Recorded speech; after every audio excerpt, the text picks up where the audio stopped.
Greve dos bancários afeta a entrega de documentação do FIES. Juros médios do cartão de crédito superam 451% ao ano. Parque Escola de Santo André terá oficinas de plantas medicinais. Terça-feira, 13 de setembro de 2016, está no ar o J mais ABC.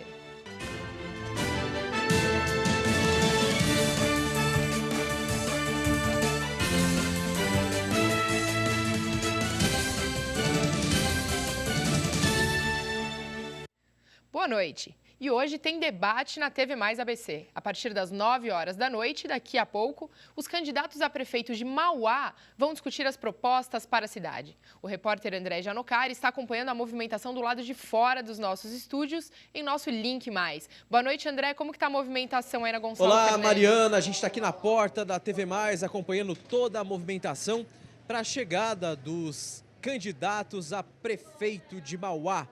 Por enquanto aqui nós não vemos muita militância aqui nos nossos estúdios, na porta dos nossos estúdios, e a gente vai continuar aqui aguardando a chegada dos prefeituráveis. Hoje o debate será com os candidatos de Mauá, Átila Giacomussi do PSB, Clóvis Volpi do PSDB, Donizete Braga do PT, que é o atual prefeito, e Márcio Chaves do PSD. Bom, diferentemente do que a gente viu aí nas edições, os outros debates de Santo André e São Bernardo, parece que essas duas cidades continuam sendo aquelas que conseguiram arrematar o maior número de militantes. A gente viu aqui já algumas bandeiras do PT, do Donizete Braga, que é o atual prefeito, mas a impressão que a gente tem é que a manifestação e que a militância política está começando a chegar aqui nos nossos estúdios. Esse debate, então, é o quinto debate realizado pela TV Mais. Nós fizemos o debate com Santo André, com São Bernardo, com São Caetano e também com Diadema. Hoje é Mauá, quinta-feira agora, quinta-feira depois de amanhã vai ser Ribeirão Pires. Então esse debate é o quinto debate, aliás, é o quinto debate que a TV Mais está realizando para que você, assinante, você também, eleitor, possa conhecer com mais detalhes as propostas do seu candidato, as propostas daquele que vai governar a cidade de Mauá. Nós fizemos a sabatina com esses candidatos, hoje então acontece mais um debate aqui na TV Mais e você acompanha aqui por essa transmissão esta discussão política sobre o futuro da cidade de Mauá. Mais uma vez eu lembro, se você não estiver aqui na cidade, você vota em Mauá, mas você não está em Mauá no momento, você não está na região, você pode assistir esse debate ao vivo também, pela internet, pelo portal da TV Mais, que é o www.tvmaisabc.com.br. E se tratando do trânsito aqui na Gonçalo Fernandes, também a gente não viu ainda a rua sendo fechada pelos agentes de trânsito, como aconteceu nas outras vezes, para que toda a militância, para que toda a assessoria aí dos candidatos possa trafegar com maior tranquilidade e chegar aqui aos nossos estúdios. A gente vai continuar por aqui, acompanhando a movimentação, dando sempre mais detalhes para você, assinante, sobre a chegada dos candidatos à Prefeitura de Mauá no debate que está marcado para hoje, às 9 horas da noite, ao vivo, é a TV Mais nas eleições 2016. Com imagem, Renato Lima, André Janocari para o J mais ABC. Obrigada, André.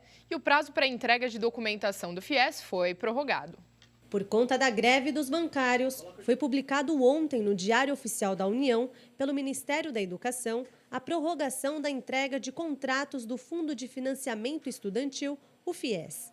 Os documentos de regularidade de inscrição e os documentos de regularidade de matrícula que tiveram o prazo terminado durante a greve e até 10 dias posteriores ao término poderão ser considerados pelos agentes financeiros do FIES com o objetivo de finalizar a contratação e também somar a operação de crédito até o 20º dia após o término da greve. É permitida a inscrição nas vagas remanescentes do segundo semestre de 2016 do FIES para aqueles que tiraram média igual ou maior a 450 no Exame Nacional do Ensino Médio, o Enem, a partir de 2010, e não tiraram zero na redação, além de ter renda familiar mensal bruta de até 3 salários mínimos.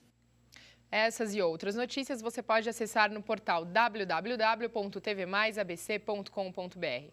E as empresas brasileiras fabricantes de veículos artesanais ganharam recentemente novo fôlego para retomar as vendas no mercado interno. Em maio deste ano, 4 resoluções do Conselho Nacional de Trânsito, o CONTRAN, atualizaram normas de segurança anteriores que inviabilizavam há 7 anos negócios dentro do próprio país. Para falar mais sobre este assunto, eu recebo hoje na bancada do J mais ABC o secretário executivo da Agência de Desenvolvimento Econômico do Grande ABC, Giovanni Rocco. Seja muito bem-vindo, Giovanni, tudo bem? Tudo bem, Mariana, muito obrigado pelo convite, é sempre um prazer estar aqui com vocês. Muito obrigada. Queria que você começasse contando um pouquinho para quem está em casa quais eram os entraves que inviabilizavam os negócios desse segmento. Quando foi instituída a legislação do Inovar Alto, foi colocado como obrigatoriedade o ABS, o airbag e o crash test frontal, que é aquele teste que eles fazem de colisão do veículo. E algumas fábricas aqui de veículos artesanais aqui do ABC ficaram prejudicadas em função dessa nova regulamentação. Que, veja bem, nós não estamos defendendo o fim do airbag e o fim do ABS. Mas esses carros que são construídos aqui no ABC, eles são carros de alta performance e com normas de segurança da FIA, que é da Fórmula 1. Então, são cintos de 5 pontos e também freios de alta performance. O trabalho que nós fizemos, nós fomos provocados por essa empresa em função dessa nova regulamentação, e aí nós fizemos um trabalho específico de colocar eles como exceção à regra, fazendo um comparativo com a legislação americana e europeia. E conseguimos fazer com que o governo federal, né, nesse caso o CONTRAN, que ele está ancorado no Ministério das Cidades, com o apoio do MDIC, que é o Ministério do Desenvolvimento, Indústria e Comércio, entendesse a importância de alterar essa legislação para que essas empresas continuassem produzindo aqui no mercado interno. Haja vista que a maioria da produção dela é para exportação, 80% da produção é para o mercado americano, principalmente.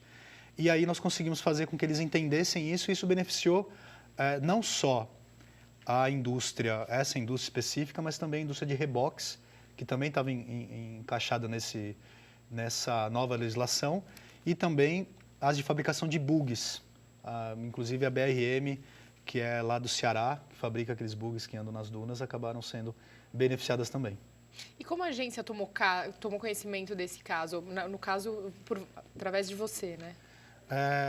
A nós, na agência, e inclusive eu tenho que agradecer aqui, um agradecimento especial ao meu amigo Carreiras, que tem aberto espaço aqui da TV Mais para a gente expor essas demandas, né? Explicar para a nossa população aqui do Grande ABC qual que é o papel da Agência de Desenvolvimento Econômico, né? O que nós fazemos.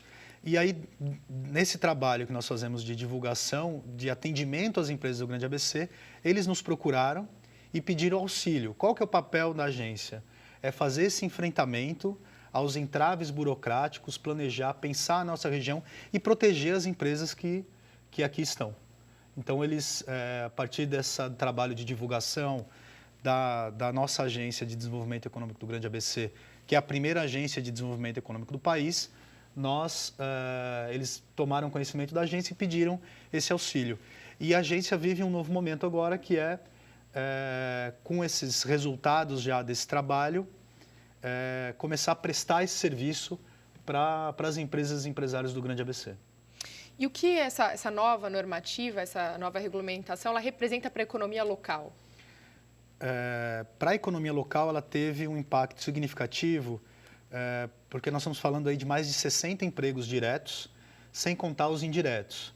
Essas fábricas de veículos artesanais, veículos de alta performance, de veículos por encomenda, eles trabalham com muitas terceirizados. Então, tem muitos prestadores de serviço. Então, nesses 50 postos de trabalho, nós não estamos contando os empregos indiretos. Então, nós podemos colocar aí mais de 300 empregos indiretos que foram feitos a manutenção, sem contar a motivação para que esses empresários continuem a produzir e que tenha alguém olhando para eles. E aqui um agradecimento especial à minha equipe que me auxiliou a estruturar, que é um processo muito burocrático. Foram mais de 2 anos aí de trabalho, muitas idas e vindas de Brasília, para que eles entendessem a importância dessa demanda e a importância disso para o país, haja vista que acabou beneficiando essa empresa fabricante de bugs, todas as empresas fabricantes de reboques, que também estavam incluídos com o ABS, não tinha como colocar ABS num reboque, e acabaram sendo corrigidos essas divergências e atendendo as empresas do nosso país. Giovanni, mais uma vez, muito obrigada pela sua presença, pelas informações e parabéns pela conquista da agência para a região. Muito obrigado, é sempre um prazer estar aqui com vocês. Obrigada. E o Programa de Redução de Risco e Ações Emergenciais de São Bernardo do Campo inclui o monitoramento de áreas de risco, remoção preventiva de famílias e a execução de obras de contenção em morros. Desde 2009, já foram eliminados 104 setores de riscos, dentre os 203 identificados pelo Poder Público em 2010. Cadastrados no Programa Municipal de Habitação, alguns moradores estão entre as dezenas de pessoas que moravam em lugares arriscados e que hoje residem no Duarte Murtinho, construído com recursos do Programa de Aceleração do Crescimento, o PAC, além das outras 560 unidades entregues no início do ano no mesmo bairro. Campanha Nacional de Multivacinação já tem data para começar. Veja mais detalhes em nossa reportagem. Ocorre entre os dias 19 e 30 de setembro a campanha nacional de multivacinação para atualização de caderneta de vacinação da criança e do adolescente. A medida tem por objetivo atualizar o esquema vacinal para os grupos-alvos e a redução do risco de transmissão de doenças que são preveníveis. De acordo com o Ministério da Saúde, a campanha é direcionada a menores de 5 anos, crianças de 9 e adolescentes de 10 a 15 anos incompletos. É fundamental que toda a população-alvo compareça aos serviços de saúde, levando a caderneta de vacinação para que os profissionais de saúde possam avaliar se há alguma vacina que ainda não foi administrada ou se há doses que necessitam ser aplicadas para completar o esquema vacinal. O Ministério da Saúde enviou mais de 19 milhões de doses extras de 14 vacinas para os postos de saúde de todo o Brasil. Serão cerca de 36 mil postos fixos de vacinação e 350 mil profissionais de saúde envolvidos na mobilização. O governo também informou que alterou o esquema de vacinação de 4 vacinas: poliomielite, HPV e meningocócica C e pneumocócica 10 valente. No caso da poliomielite, passou a ser de 3 doses da vacina injetável e mais 2 doses de reforço com a vacina oral. O esquema vacinal para HPV passou de 3 para 2 doses, com intervalo de 6 meses entre elas.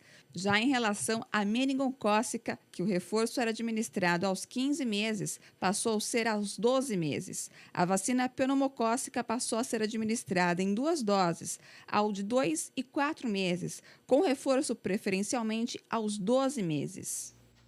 O governo também organizou o Dia D de vacinação, que acontecerá no sábado, dia 24 de setembro. Os postos de saúde estarão abertos durante todo o dia para o atendimento.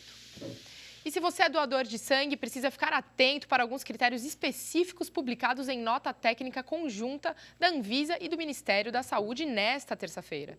Por conta do vírus Zika e chikungunya, agora o paciente deve passar por uma série de requisitos que devem ser adotados na triagem de doadores pelos serviços de hemoterapia de todo o país.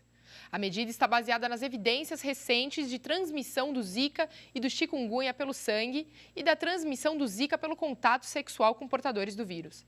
A nota indica que ainda é período de inaptidão clínica para o candidato à doação, poderá ser mais restritivo, caso os serviços de hemoterapia considerem mais apropriado para a realidade epidemiológica local. E a terça-feira começou bem abafada e o sol predominou em todas as cidades da região. Os termômetros beiraram a casa dos 29 graus. No início da tarde, o calor foi intenso e a umidade do ar caiu bastante, deixando o tempo ainda mais seco. Mas será que o calor vai continuar? Confira como fica o tempo para amanhã.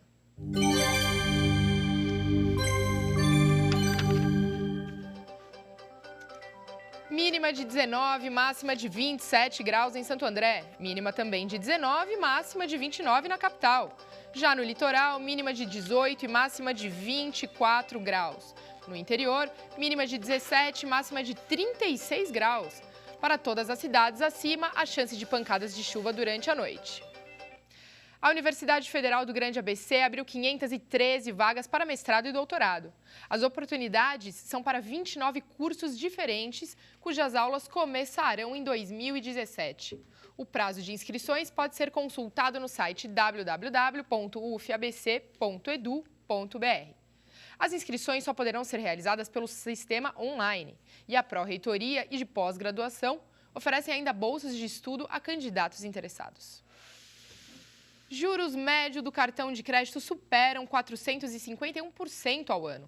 É o que mostra a pesquisa realizada pela ANEFAC, Associação Nacional de Executivos de Finanças. Confira. A taxa média de juros cobrada no cartão de crédito atingiu em agosto o patamar de 451,44% ao ano. É a maior taxa anual desde outubro de 1995, que foi de 459,53%. Entre julho e agosto, houve alta de 0,07 ponto percentual nos juros ao mês, cobrados na modalidade, que subiram de 15,22% para 15,29%. Na sequência está o cheque especial, de 293,79% ao ano, a taxa passou de 296,33% ao ano em agosto. É o maior nível desde março de 1999. Segundo a ANEFAC, os juros para a pessoa física aumentaram de 8,09% ao mês em julho para 8,13% em agosto, o que representa uma taxa média de 155,48% ao ano. Foi a 8ª alta no ano e a 23ª consecutiva. Das 6 modalidades pesquisadas, 5 registraram aumentos nas taxas em agosto. Apenas o juro do financiamento de veículos se manteve inalterado. Segundo a ANEFAC, diante do atual cenário econômico que aumenta o risco de elevação dos índices de inadimplência, a tendência é que as taxas de juros das operações de crédito voltem a ser elevadas nos próximos meses. Vamos aos números do mercado financeiro.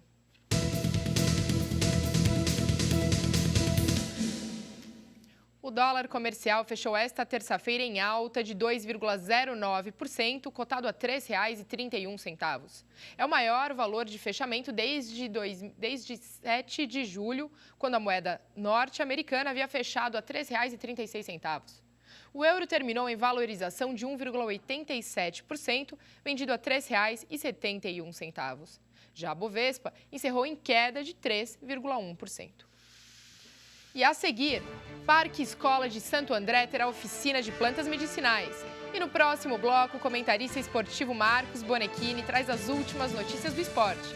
O J mais ABC volta daqui a pouco.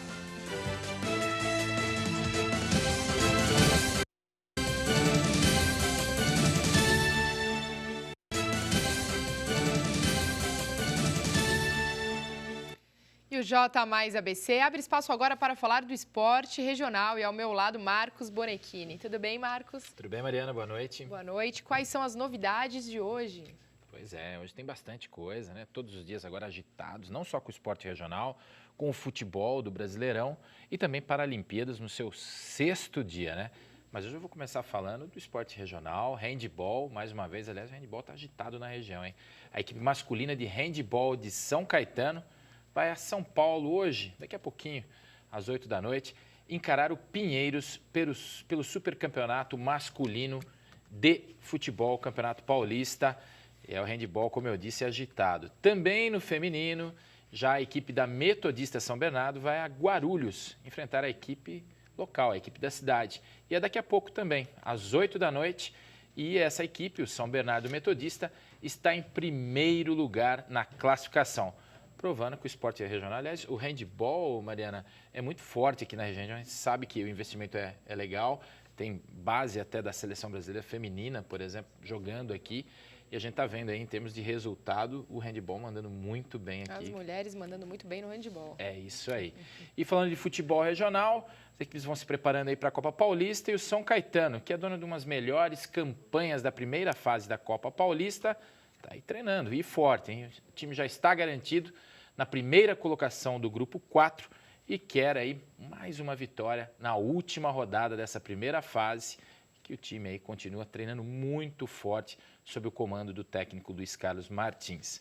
Já o Água Santa, que perdeu no final de semana, né? Diz aí que seus jogadores continuam treinando, assim como o São Caetano, muito forte e com foco aí na próxima partida. O técnico Edinho Nascimento, o filho do Rei Pelé, quer a vitória e também melhorar o entrosamento e o ritmo do seu grupo para a próxima fase, as duas equipes já classificadas para a segunda fase do campeonato. Lembrando que a Copa Paulista dá uma vaga ao Campeonato Brasileiro da Série D ao time campeão. Essa é a meta aí das equipes da região. Vamos falar de Brasileirão, vamos falar de Santos.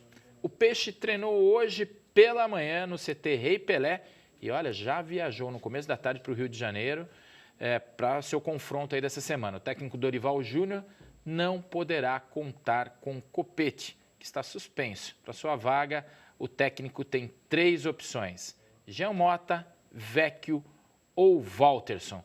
É o Santos que venceu o seu Corinthians nesse final de semana aí, hein? Mandou bem o Santos, está tentando voltar ao G4. O tricolor, o São Paulo, treinou hoje e o técnico Ricardo Gomes, feliz da vida com a vitória do final de semana, quer manter a mesma base do time que venceu o Figueirense no Morumbi aí no domingo pela manhã. E o meia Michel Bastos teve aí uma conversa hoje com o diretor executivo do clube, o Marco Aurélio Cunha, e havia uma expectativa se ele sairia ou não do São Paulo. O jogador decide que fica, pelo menos até o final aí do Campeonato Brasileiro. Era grande dúvida sobre Michel Bastos depois da confusão, da invasão dos torcedores no CT São Paulino, agressão ao Michel Bastos, pressão. Mas parece que o Marco Aurélio Cunha, o novo diretor executivo de futebol, teve aí uma conversa direta com o atleta e o convenceu a ficar. Vamos falar aí de ingressos, né? Já foram vendidos mais de 30 mil ingressos para a partida de amanhã. Jogão, hein? Entre Palmeiras e Flamengo. É um jogo que decide muita coisa, pelo menos nesse momento do campeonato. É o líder contra o vice-líder. Restam apenas ingressos para o setor central-oeste. E segue aí o mistério sobre a real condição do atacante Gabriel Jesus. Aliás, Gabriel Jesus aparece em imagens aí batendo na bola, o pessoal fala que ele está com uma contusão, uma lesão muscular, e a sua participação nos próximos jogos do Verdão. Fica a dúvida no ar. Será que o Palmeiras está escondendo o jogo, hein, Mariana? Será, Marcos? Gabriel Jesus é um jogador importante, hein? Agora vamos falar aí do seu timão. O Corinthians treinou agora à tarde, e na parte aí que foi liberada para a imprensa, já que o técnico Cristóvão Borges fecha alguns treinos para a participação da imprensa, o meia Giovanni Augusto e Wilson não participaram dessa parte do treino. O time já viajou no começo da noite para Curitiba, onde amanhã joga contra... Não, joga na quinta-feira, joga amanhã contra o Coritiba e estreia aí o seu novo uniforme, sua terceira camisa. Dizem que é uma camisa muito bonita, uma camisa azul aí. E falando de Paralimpíadas, agora a gente vai entrar nesse assunto muito legal. Como eu disse, o 6º dia de Paralimpíadas no Brasil, o Brasil vai mandando muito bem, a gente tem muita informação. Na noite de ontem, o nadador Daniel Dias conquistou mais uma medalha de ouro, dessa vez nos 50 metros livres, na classe S5, com um tempo de 32 segundos e 78 centésimos. É a 20ª medalha do atleta em Paralimpíadas. Hoje ele não vai competir, mas a gente pode dizer que ele é o nosso Michael Phelps, né? É um cara da história já da natação da Paralímpica brasileira. Daniel Dias é um dos grandes ícones paralímpicos do Brasil e do mundo, da história, né? Falando ainda de natação, a nadadora Joana Neves, nos 50 metros livres femininos, conquistou aí a medalha de prata. Nos 100 metros borboletas, na classe S10, André Brasil garantiu a medalha de bronze. Brasil acumulando medalhas e sempre no pódio aí. Nos 200 metros medley, na classe SM6, Thalisson Bloch chegou em 3º lugar e conquistou a medalha de bronze. É a natação do Brasil, repito, fazendo história. No goalball, que é aquele esporte que eu falei com você ontem, que eu adoro o goalball. Muito bacana, aliás, hein, Marcos? Eu não conhecia. É um esporte que é paralímpico mesmo, né? O goalball masculino, o Brasil entrou em quadra, encarou a Alemanha e venceu por 10-4. O time está invicto e já passou aí para as quartas de final. Já no feminino, a seleção brasileira venceu a Argélia por 10-0 e também está classificada para a próxima fase. Outro esporte muito legal, aliás, teve a participação de uma palestra do Bernardinho, enfim, é o vôlei sentado, o vôlei adaptado. Esses dias ele teve lá e se emocionou muito, inclusive, com as equipes brasileiras, masculina e feminina. O vôlei sentado, a seleção feminina do Brasil enfrentou a Holanda e venceu por 3-0. A seleção já está garantida na semifinal da competição, provavelmente vai brigar por medalha. Evânio Rodrigues conquistou a medalha de prata no halterofilismo, categoria até 88 quilos. Ele levantou 210 quilos. No atletismo, Matheus Evangelista conquistou a medalha de prata no salto em distância na classe T37, com um salto de 7 metros e 53 centímetros. E o Brasil foi ouro também no revezamento 4 por 100 metros da classe T11 e T13. Quer dizer, essas classes dão a classificação dos níveis de deficiência dos atletas, né? E os atletas Daniel Silva, Diogo Alisson, Felipe Gomes e Gustavo Araújo venceram a prova com direito à quebra de recorde paralímpico. Atletismo brasileiro também fazendo história, e é muito legal a gente ver que a gente está até melhor na Paralimpíada do que na Olimpíada, né? Sem dúvida. E atualizando até notícias quentinhas agora de última hora, ó, no atletismo 100 metros classe S10, Felipe Rodrigues foi bronze e André Brasil foi prata, quer dizer, dobradinha brasileira no pódio. Nos 5.000 metros também no atletismo, na prova de 5.000 metros, classe T11, Odair Santos foi prata. No tênis de mesa, foi bronze a Bruna Alexandre na classe S10. E com essas medalhas, o Brasil já se iguala ao número de medalhas de Londres. Quer dizer, a gente está chegando a um número que a gente pode ainda superar inclusive Pequim, que foi a maior Olimpíada em número de medalhas para o Brasil. E fica a expectativa aí, estamos só no 6º dia, né? Essas foram as informações, Mariana, do dia de hoje do esporte regional, do futebol e também da Paralimpíadas. É isso aí, o Brasil dando um show nas Paralimpíadas. Parabéns aos nossos atletas. É né? isso aí. Amanhã a gente volta com mais informação. Muito obrigada, Marcos, e até amanhã. Valeu. Voltamos agora com o repórter André Janocari, que está acompanhando a movimentação do lado de fora dos nossos estúdios, aguardando para a chegada dos candidatos ao majoritário de Mauá. Olá, André. Olá, Mariana, isso mesmo, a gente está aqui na porta da TV+, acompanhando a chegada dos candidatos. Vocês podem ver que ao meu fundo tem uma militância já do Partido dos Trabalhadores, acompanhando o atual prefeito Donizete Braga, mas o primeiro candidato que chegou é o candidato do PSDB, Clóvis Volpi. Quero saber dele como é que está a expectativa para esse debate. Candidato, boa noite. Boa noite, é um prazer muito grande estar aqui na TV+. A expectativa é que todos nós, os candidatos, possam apresentar os seus projetos, o seu plano de governo, fazer com que aquela população de Mauá que está na expectativa da escolha do seu candidato a prefeito, a escolha do futuro prefeito, tenha assim, algumas informações adicionais àquelas que nós estamos levando no dia a dia nas nossas campanhas. Acho o debate extremamente positivo. Mostra um pouquinho da capacidade de cada um, do comprometimento que cada um eventualmente terá com a comunidade. Obrigado, candidato. Seja bem-vindo aos nossos estúdios. Portanto, o primeiro candidato que chega aqui na TV+, é o candidato Clóvis Volpi, o tucano do PSDB. Falta chegar o Átila Jacomussi, do PSB, o Donizete Braga, do PT, e o Márcio Chaves, do PSD. A gente vai continuar por aqui, acompanhando as movimentações para esse debate marcado para as 9 horas da noite. Muito bem, André, muito obrigada. Vamos aguardar a chegada dos demais prefeituráveis. E o Parque Escola de Santo André terá uma oficina diferente nesta quarta-feira. Confira. Camomila, alecrim, espinheira santa, manjericão, hortelã, citronela, ginseng. Além de trazer um pouco da natureza para ambientes fechados, o reino vegetal contém remédios eficazes contra as mais diversas enfermidades. O Parque Escola de Santo André realiza nesta quarta-feira, às 8h30 da manhã, uma oficina somente com plantas medicinais. O espaço abriga 92 espécies curativas catalogadas. A intenção do curso é ensinar a utilização de cada planta em benefício da saúde e como cultivar esses remédios naturais, mesmo estando em apartamentos. Um exemplo é o açafrão da terra, que é uma planta que tem várias propriedades, como eliminar o flúor do organismo, é anti-inflamatória. Então você pode estar usando em ferimentos também o pó coloca no ferimento e pode usar uma atadura para estar cicatrizando. Então é uma planta que é usada na culinária, todo mundo tem em casa aquele pozinho amarelo e não sabe que ele tem várias propriedades bem importantes para a saúde. Os interessados devem mandar e-mail para parqueescola@santoandré.sp.gov.br. E atenção, porque a oficina no Parque Escola é gratuita. E o J mais ABC desta terça-feira termina aqui. Outra exibição do nosso telejornal você confere à 00:30. Nós voltamos amanhã às 7 da noite. Uma boa noite e até lá.